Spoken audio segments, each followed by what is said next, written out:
미국의 자동차가 150년의 역사예요.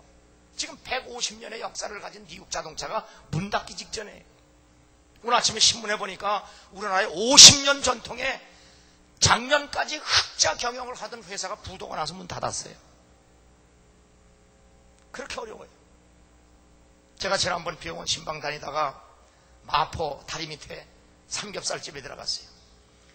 뭐 그렇게 뭐 깨끗하지도 않고 허술한 삼겹살집에 갔는데 얼마나 사람이 많은지 아주 그냥 그 고기 구운 그냥 연기가 뽀얀데 앞에 사람 얼굴도 안 정도도 뽀얀 그런 형편없는 집인데도 얼마나 손님이 많은지 몰라. 그래서 우리도 부위별로 삼겹살 시켜가지고 먹는데 아들하고 우리 집사람하고 있어요. 고기가요 얼마나 맛있는지 몰라. 2번 씹었는데 지가 그냥 겨드라가.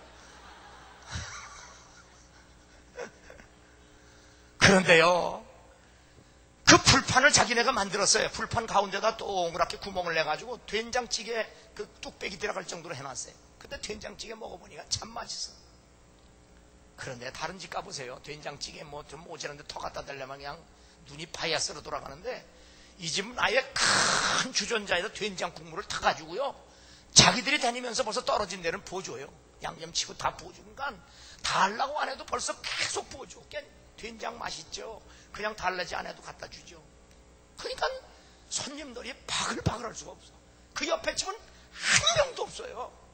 팔이 날려요. 그런데 그 집은 앉을 자리가 없어. 맛있지, 서비스 좋지, 싸지. 내가 일산에 또 병원 신방 갔다 오다가 야 오늘도 삼겹살 먹자. 추운 겨울에는 그냥 돼지고기 먹고선 배 내밀고 사는 게 편안하다. 그리고 가봤어요. 그 집은 아주 깨끗한 집이에요. 아주 현대식으로 잘 해놨어. 가봤더니 손님 한 명도 없어. 우리 세 식구밖에 없어. 깨끗하고 손님도 없고 세 사람밖에 없는데 보니까 전부 셀프야. 갖다 먹으라 이거야.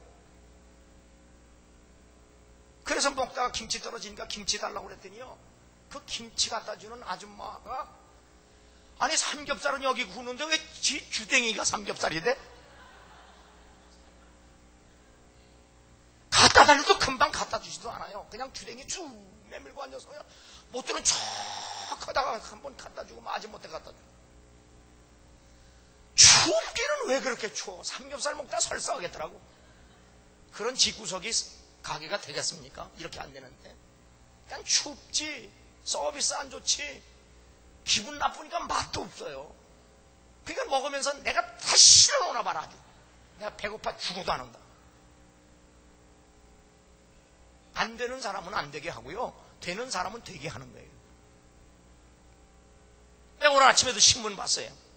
포장마차 하는 사람이에요. 뭐 하다 망해가지고 길거리에서 포장마차 했어요. 그런데 그 포장마차를 하면서도 아이들 다 대학 가르쳤어요.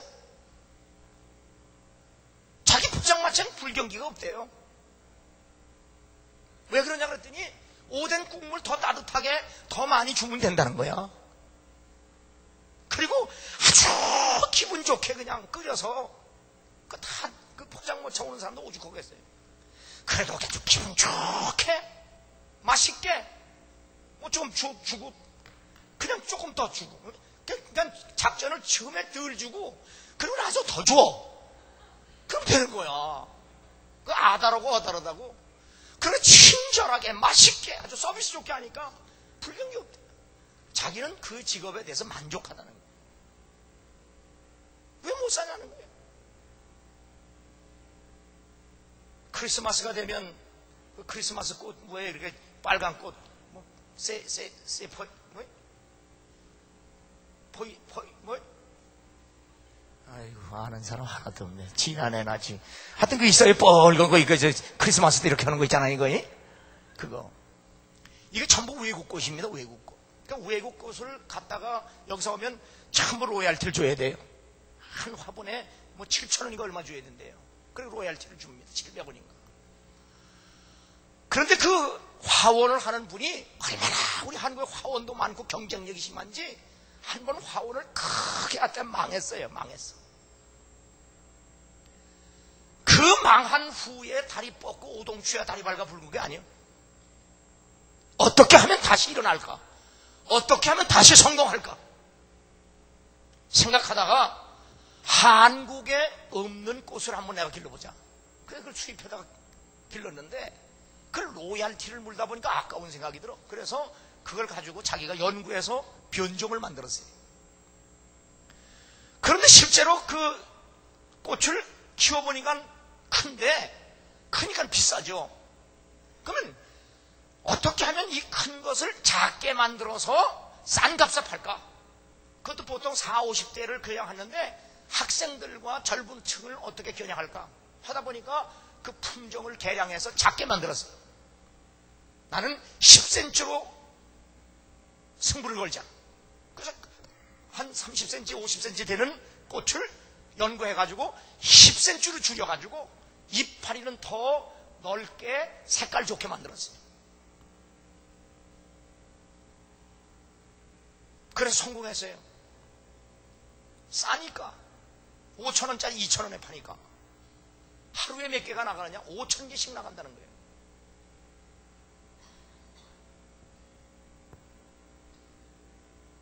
다 어렵고 힘든다고 할 때 오히려 그 돌파구니를 뚫고 나가는 사람도 있다는 사실을 연일 방송과 신문은 우리에게 보여줘요. 왜? 그만큼 세상이 살기가 어려운 때가 돼서 그렇습니다. 나는 여러분도 안 된다, 못한다, 실패했다, 할 수 없다 하고 주저앉아가지고 다리 뻗고 앉아서 낙심이나 하고 원망불평할 것이 아니라 이러한 어려운 때도 살아갈 길은 다 있습니다. 지혜가 부족하거든 내게 나와 구하라. 그리하면 내가 지혜를 주시겠다고 약속하셨어요. 아무것도 염려하지 말고 모든 일을 하나님께 맡기고 감사한 마음으로 기도하면 지각에 뛰어난 하나님의 평강이 내 마음과 생각을 지켜주시리라. 이 전능하신 하나님이 우리에게 말씀하신 거예요. 요즘 미국의 10대들 사이에는 알파벳 WWJD라고 하는 What would Jesus do? 주님은 이런 때 어떻게 하셨을까라고 하는 그 이니셜, 그 알파벳 그걸 새긴 팔찌를 차고 다닙니다. 이러한 상황에서 주님은 어떻게 하셨을까? 이러한 때 주님은 어떻게 생각하고 어떻게 말하시고 말씀하시고 어떻게 행하셨을까? 이런 때 주님은 어떻게 하실까? 신학자 폴 틸리의 신학의 명제는 Man is problem, God is answer입니다. 인간이라고 하는 것은 그 존재 자체가 문제 덩어리인데 그 문제를 해결하실 수 있는 분은 하나님 한 분밖에 없다. 하나님 한 분밖에 없다. 이것이 폴 틸리의 바로 신학의 명제인데 이 말씀은 신학의 명제는 성경에 해답이 있다는 얘기입니다. 하나님 말씀에 해답이 있다는 얘기. 오늘 우리가 함께 읽은 성경 본문에 보면 49절에 성경을 이루게 함이라고 하는 말씀이 있습니다. 성경에 대답이 있다는 겁니다. 성경대로 살면 된다는 겁니다. 성경대로 살면 살 수 있다는 얘기입니다. 그래서 요한계시록 1장 3절에 보면 이 예언의 말씀을 읽는 자와 듣는 자들과 그 가운데 기록한 것을 지키는 자들이 복이 있다. 하나님 말씀을 읽는 사람이 복이 있다. 하나님 말씀을 배우는 사람이 복이 있다. 하나님 말씀을 듣는 자가 복이 있다. 그리고 하나님 말씀대로 사는 사람이 복이 있다. 그러므로 우리가 하나님 말씀을 읽을 때라든지 하나님 말씀을 들을 때라든지 언제나 그 말씀을 읽고 들을 때 질문을 품고 읽으면 우리는 분명한 답을 얻을 수 있다는 사실입니다. 그러므로 삶의 어떠한 정황 속에서도 WWJS What would Jesus say? 주님이 뭐라고 말씀하실까? 를 생각하고 들으면 우리는 어떠한 경우라도 승리하게 될 줄로 믿습니다. 그리고 전능하신 하나님이 우리의 앞길에 시온의 대로가 활짝 열릴 수 있도록 은혜와 축복을 허락하실 줄로 믿습니다. 요즘 한국에는 신학교를 졸업해도 갈 교회도 없고 목회할 곳도 없어요. 어렵습니다. 신학교 졸업해도, 그렇게 힘들게 신학교 졸업해도 갈 곳도 마땅치 않고 개척하는 것도 쉽지 않아요. 왜냐하면 옛날에는 개척을 하면 건물을 조그만 거 얻어서 몇 평짜리 얻어서 해도 그냥 했는데, 요즘은 개척을 하려면 뭐 거의 10억 가까이 들어야 돼요. 근데 개척하는 사람들이 어떻게 10억을 가지고, 또 목회지도 많지 않아요. 교회가 옛날처럼 막 부흥되면 부목사도 뽑고 전도사도 뽑는데, 오히려 교회가 지금 사역자들 줄여요. 왜? 교인 숫자가 자꾸 줄어요.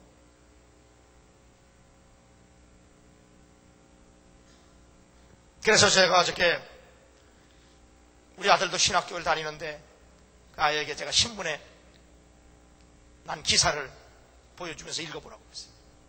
그 내용은 바로 홍콩계 그 제이슨 마라와 하는 28살짜리 목사입니다. 이 목사의 목회의 비전은 헐리우드로 바꾸겠다. 왜 그러냐? 이 미디어 또 엔터테인먼트의 영향력이 얼마나 엄청난지 몰라요. 그래서 제이슨 마는 바로 헐리우드로 바꾸겠다. 가서 유명한 영화 배우들, 예수 믿는 사람들, 그리고 감독들, 그리고 배우들도 함께 지금 기도하면서 지금 사역을 하는데, 그의 사역은 미디어, 청소년 이슬람 선교를 하는 일이에요. 그런데 실제로 꿈이 아닙니다. 이미 제이슨 마는 전 세계의 300교회를 대학 안에다 개척을 했어요, 벌써. 그리고 해마다 100명을 벌써 헌신시켜서 이슬람 선교의 아시아인들을 투입시킵니다. 그의 꿈은 중국 학생들을 1000명을 바로 복음으로 변화시켜서 그들을 이슬람 선교권에 투입하는 것이 꿈인데, 이미 다 이루어지고 있습니다. 그가 그러한 목회 사역을 하게 된 동기가 뭐냐? 지금 미국 대학에서 크리스찬 동아리를 주도하는 사람들이 다 한국 학생과 중국 학생들이에요.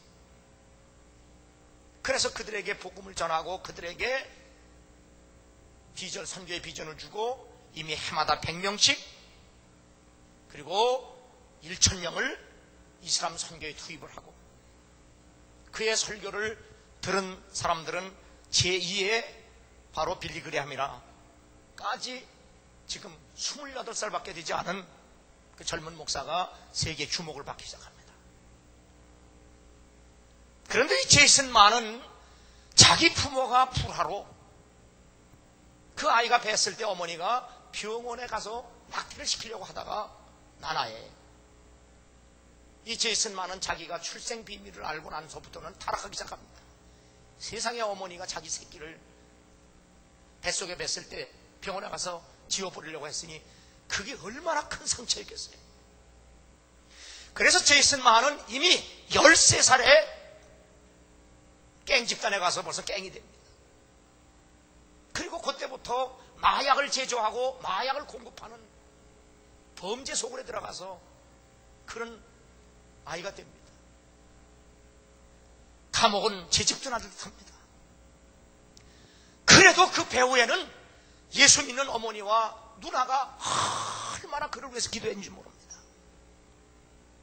17살이 됐을 때 경찰에게 쫓기다가 그 배우의 어머니의 기도와 누나의 기도를 통해서 양심의 소리를 듣습니다.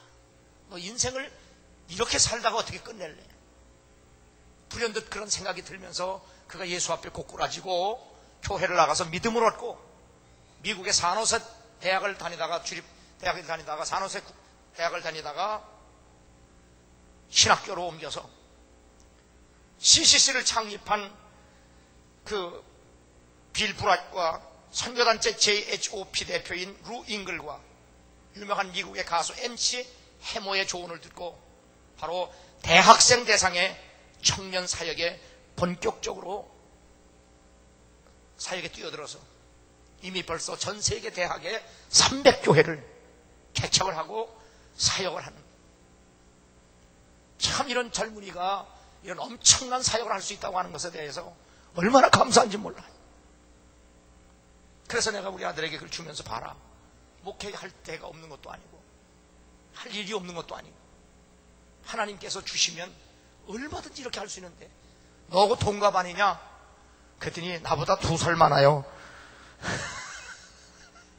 그래, 너도 2년 후에는 그렇게 될 줄 믿는다.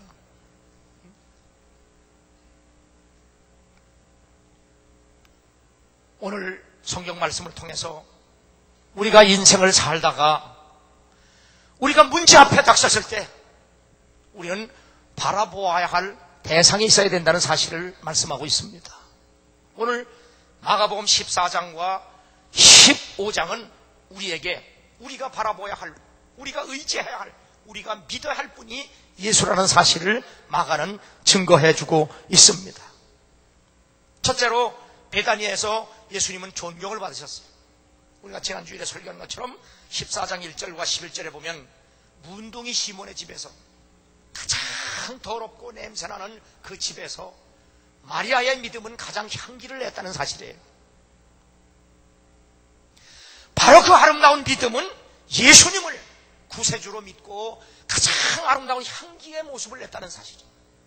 그러므로 세상은 살기 어렵다고 하는 이 아우성치는 세상에서 예수 그리스도를 믿는 여러분의 믿음이 가장 빛날 수 있는 절호의 기회와 찬스라는 사실을 믿고 그런 비전을 가지고 믿음 안에 승리하는 여러분 되기를 주 이름으로 축원합니다.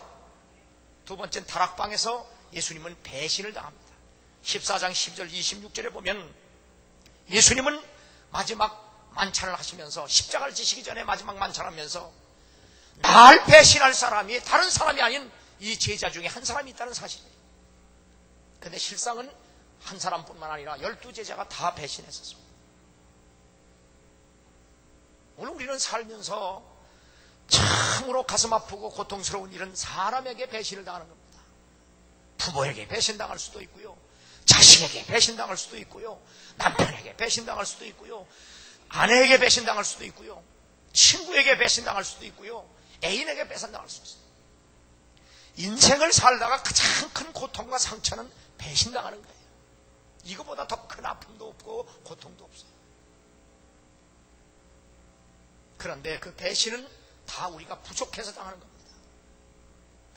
그러나 죄도 없고 허물도 없고 흠도 없는 예수 그리스도도 가장 사랑하는 제자로부터 배신당했다는 사실을 우리는 성경을 통해서 볼 수 있어요. 그런데 주님은 기꺼이 그 배신을 당하십니다. 그런데 예수님이 그 배신을 당하면서 무너지시느냐? 무너지지 않습니다. 예수님은 다시 살아나셔서 우리에게 구세주가 되셨고 희망이 되셨습니다. 그러므로 우리도 살다가 이러한 배신의 문제 앞에 놓여있을 때 우리는 낙심하고 좌절하고 믿음을 저버리는 자들이 아니라 예수와 함께 십자가를 지고 그대로 받아들일 때 주님은 다시 우리를 변화시키시고 살려주시고 문제를 해결시켜 주실 줄로 믿습니다. 세 번째는 마가복음 14장 27절에 52절에 보면 동산에서 버림을 당하십니다. 예수님은 십자가를 지시기 전에 먼저 하나님께 기도를 합니다. 하나님, 정말 이 고통의 잔을 내가 마셔야 합니까? 이 잔을 내게서 걷어주시면 안 되겠습니까? 예수님도 완벽한 인간으로 오셨기 때문에 그 고통의 잔을 마시는 것이 고통스러워서 하나님에게 그 고난의 잔을 내게서 걷어달라고 기도했지만 그러나 내 뜻대로 마옵시고 아버지의 원대로 되기를 원한다고 기도합니다. 너무 힘들고 고통스럽기 때문에 예수님은 사랑하는 제자들에게 함께 깨어서 나와 기도하자고 했습니다. 그런데 제자들은 예수님이 기도하자고 할 때 깊은 잠에 빠졌습니다. 예수님이 3번을 말씀하셨음에도 불구하고 그들은 예수님과 함께 기도하지 않고 또 잠이 듭니다. 예수님은 기도하신 후에 자 이제 일어나자, 그리고 나와 함께 가자 했습니다. 오늘 이 말씀 속에서 우리는 인생을 승리할 수 있는 비결을 발견할 수 있습니다. 주님이 기도하자고 하면 같이 하면 됩니다. 주님이 일어나라고 하면 일어나면 됩니다. 주님이 함께 가자고 하면 승리합니다. 그런데 주님이 함께 기도하자고 할 때 잠들고, 주님이 일어나라고 할 때 주저앉아서 원망이나 하고 낙심이나 하고 불평이나 하고, 일어나 함께 가자고 할 때 뒤돌아나서 등 돌리고 배신이나 한다면 어떻게 인생을 승리할 수 있겠어요? 그런데 그 동산에서 주님이 기도하자고 해도 기도하지 않고, 일어나라고 해도 일어나지 않고, 함께 가자고 해도 가지 않는 사람, 가룟 유다가 그 예수님께 나와 입 맞추면서 예수님을 배신하고 버립니다. 여러분, 인생 중에서 이보다 더 큰 비극이 없습니다. 자기 스승을 팔아먹기 위해서 입 맞추면서 버리는 인간의 이 엄청난 죄 한번 보세요. 제가 옛날에 집회 다닐 때 시골에서 어렵게 목회하면서 그 사모님의 남편을 뒷바라지하면서 목회하는 사모님이 그 찬양과 몸 찬양을 잘해서 제가 집회하는 교회에 초청을 해서 한번 찬양을 하게 했습니다. 제가 그 사모님에게 그 얼마나 시골에서 개척교회 하면서 힘들고 어려우세요 그랬더니, 한참 만에 목사님, 저는 아무리 시골 교회가 어렵고 힘들어도요 전혀 힘들게 생각하지 않습니다. 전 그 힘든 목회를 전혀 힘들다고 생각하지 않습니다. 어떻게 그렇습니까? 그랬더니 자기 아버지가 목회한 목회를 생각하면 자기는 전혀 힘들지 않다는 거예요. 그 아버지가 어떻게 목회하셨는데 그런 감동을 받았느냐 했더니, 자기 아버님도 친정 아버지도 목사여서 목회를 했는데 세상에 그 교회의 장로 부부가 자기 목사님 아버지를 내쫓기 위해서 모함을 하는데, 하루는 이렇게 예배를 끝나고 나서 장로가 먼저 나와서 광고할 말씀이 있습니다라는 거예요. 그 목사님은 광고하세요 했더니, 이 목사가 자기 부인하고 간통을 했다고 광고를 하는 겁니다. 간통을 했다고. 세상에 말은 하는데 날벼락도 그런 날벼락이 있습니까? 예배 끝나고 나서 장로가 나와서 저 목사가 자기 부인하고 간통을 했다고 하니, 그랬더니 그 부인도 나와서 하는 말이 맞다고 하는 거예요. 나 목사하고 간통했다고. 참, 난 그래서 60세 미만하고는 악수도 안 합니다. 요즘은 뭐 근처만 가도 소문이 나니까. 그래서 나는 아예 60세 미만하고는 악수. 그래서 처음 오신 분들은 이상할 거예요. 저 양반은 왜 여자들하고는 악수. 나는 아직 60세 미만은 절대로. 내가 생긴 게 그 구설수 나게 생겼잖아요. 그래서 아주 60세 미만하고는 악수도 안 합니다. 그 꼴이 된 거예요. 그런데 놀라운 것은 이 목사님이 한마디 이런 반구를 안 하는 거예요. 기다 아니다 변명. 그래서 결국은 간통죄로 이 목사님이 감옥에 들어갔어요. 감옥에. 그때 교인들이 야, 뭐 점잖은 개 부뚜막에 올라간다고 얼마나 교인들이 비난을 하고, 세상에 저거 이 목사냐고 인면수심이라고 해가면서. 근데 이 목사님은 1년 동안 감옥에 가서 있으면서 아무 대꾸도 변명도. 그러니 교인들이 얼마나 오해하겠어요. 그런데요, 사람은 다 오해할 권리도 있고 배신할 의무도 있겠지만 우리 하나님은 시퍼렇게 살아계십니다. 그 모험한 그 부부가요 아주 죽을 병 들었어요. 죽을 병 들게 되니까 지들도 자수하여 광명 안 찾게 됐어요.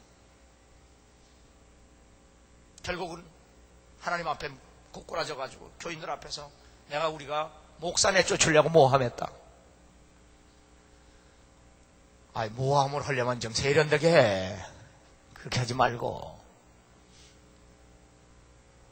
결국은 목사님이 모함으로 갔던 것을 밝혀져서 그 교회에서 다시 목회하게 됐고, 오히려 교인들의 더 존경을 받게 됐어요. 왜? 그런 모함을 받으면서도 한마디 변명 안 하는 거예요. 왜? 하나님 살아계신 걸 믿기 때문에 그래요. 여러분 앞에 놓여있는 문제가 그 경제 문제든 자식과 부모의 문제든 남편과 아내의 문제든 모든 문제가 우리에게 어려운 건 똑같습니다. 그 영적인 문제든 정신적인 문제든 육적인 문제든 마찬가지예요. 다 어렵고 힘들고 그렇습니다. 그러나 그 문제만 바라보고 있으면 해결이 안 됩니다. 문제만 더 커질 뿐이에요. 왜냐하면 그 문제를 해결해 주실 분은 하나님 한 분밖에 없어요. 그래서 주님이 그 문제를 해결하는 하나님 앞에 무릎을 꿇고 기도하자는 거예요. 예수님이 왜 십자가에 죽으셔야 합니까? 그보다 더 큰 문제가 어디 있습니까? 그 문제는 바로 인간을 죽음에서 해결하는, 그 문제 해결하려고 십자가 지시고 죽으신 거 아니에요. 그 문제를 해결하기 위해서 예수님도 기도하신 겁니다. 그 주님이 우리가 인생을 살아가며 내가 져야 할 십자가 문제가 얼마나 많으냐. 그러니 그 문제 앞에서 십자가를 지고 꿇어엎드려 기도해라. 그래야 시험 들지 않는다. 주님이 분명 말씀했어요. 그런데 예수님의 제자들도 기도하자 할 때 잠잤어요.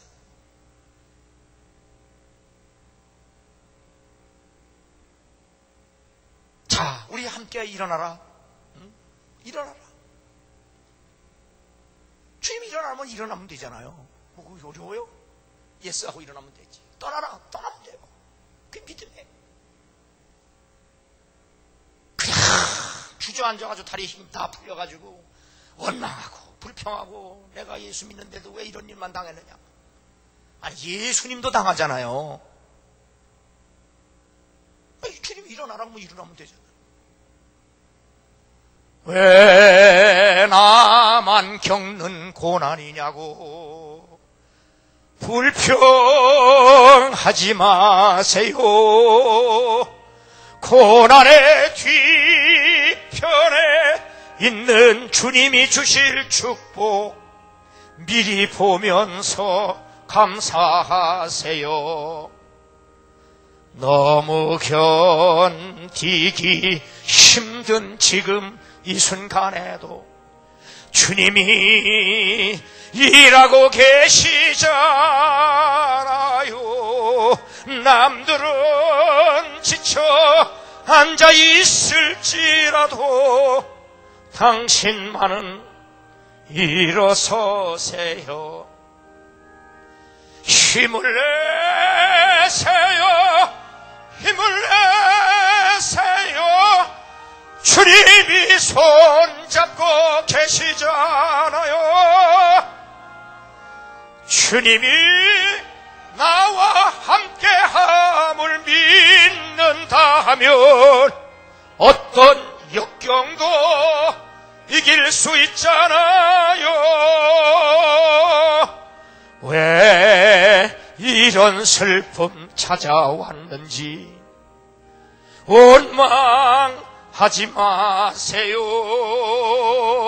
당신이 잃은 것보다 주님께 받은 은혜 더욱 많음에 감사하세요. 너무 견디기 힘든 이 순간에도 당신이 일하고 계시잖아요. 남들은 지쳐 앉아 있을지라도 당신만은 일어서세요. 힘을 내세요. 힘을 내세요. 주님이 손잡고 계시잖아요. 주님이 나와 함께함을 믿는다면 어떤 고난도 견딜 수 있잖아요. 자, 주님이 기도하자면 기도하잖아요. 주님이 기도할 때는 잠자고 딴 데가 딴짓하고, 주님이 일어나라고 할 때는 주저앉아가지고 낙심하고 원망하고 시험 들었다고 비범 붙여놓은 아무개처럼 그냥 쭈글쭈글이나 되고, 그 하나님도 도울 수가 없어요. 그런 사람.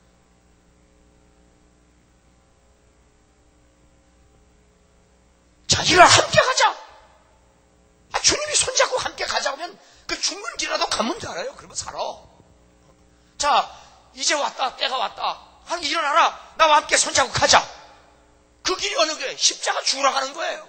그러니까 주님이 죽으러 가는 길에 기꺼이 죽으러 가자고요. 죽으면 살아요. 근데 안 들어가니까, 안 죽으려고 하니까 죽는 거예요.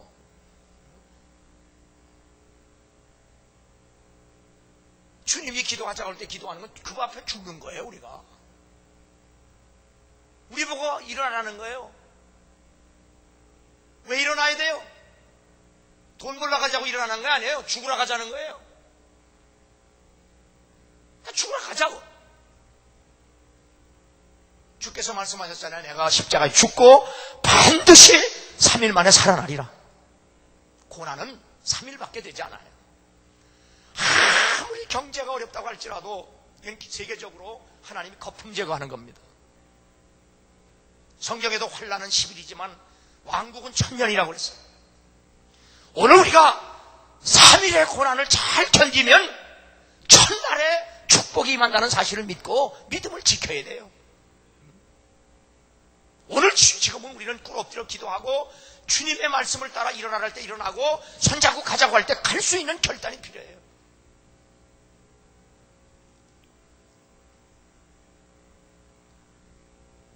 제가 어떤 교회 갔더니 그 교회는 이 찬송을 얼마나 슬프게 부는지, 주님이여 손잡고 가자. 이 손을 꼭 잡고 가자. 아니 주님 손잡고 가는 그렇게 억울해? 그렇게 슬퍼? 아무리 세상이 살기 힘들고 어려워도 지금 장로님 기도했잖아요. 세상은 못 살겠다고 어성치지만 우리는 주님의 은혜로 삽니다. 주님이 손잡고 가자고 가면 그것이 비록 십자가에 죽으러 가는 길일지라도 가자고요. 왜? 나 혼자 가는 길이 아니라 주님 손잡고 가는 길입니다.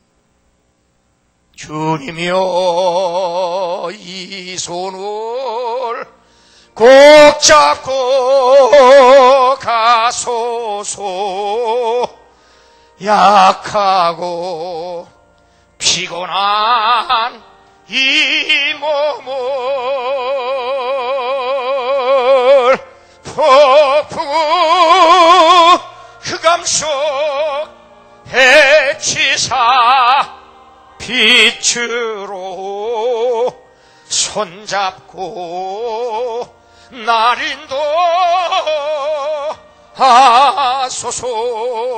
인도하소서.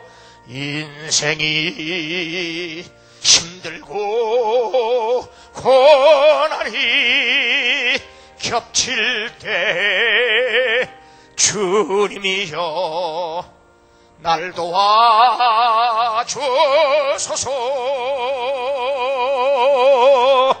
외치는 이 소리 귀 기울이시사 손잡고 날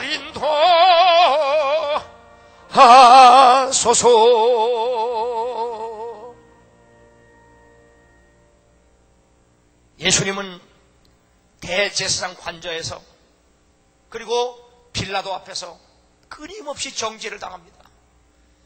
제사장은 정죄해서 총독에게 보내고 총독은 다시 정죄해서 다시 제사장에 보내고 제사장은 다시 정죄해서 총독에게 보냅니다. 아무 죄도 없고 흠도 없고 점도 없는 분이 그렇게 억울하게 종교 지도자들에게 다시 로마 총독에게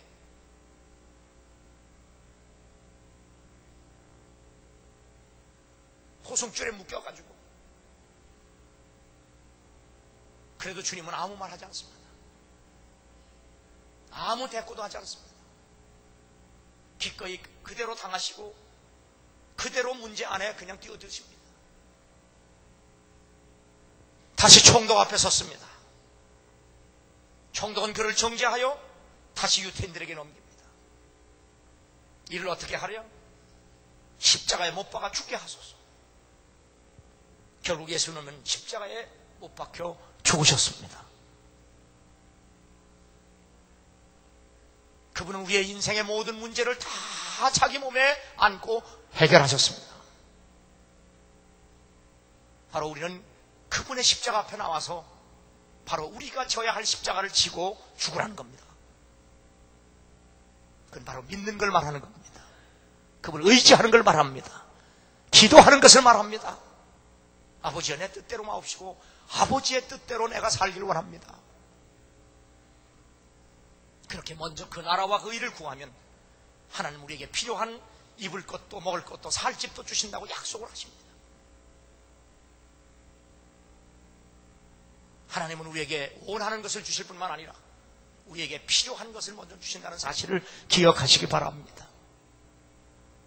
아무리 세상에 살기 어렵다고 할지라도 바로 세상을 주관하시고 우리를 인도하시고 인간의 생사화복을 주관하시는 그분을 의지하고 그분이 기도하라면 기도하고 그분이 일어나라면 일어나고 그분이 손잡고 함께 가자고 하면 가는 순종을 통해서 살아계신 하나님의 기적을 체험하고 살아가는 여러분 되기를 주 이름으로 축원합니다.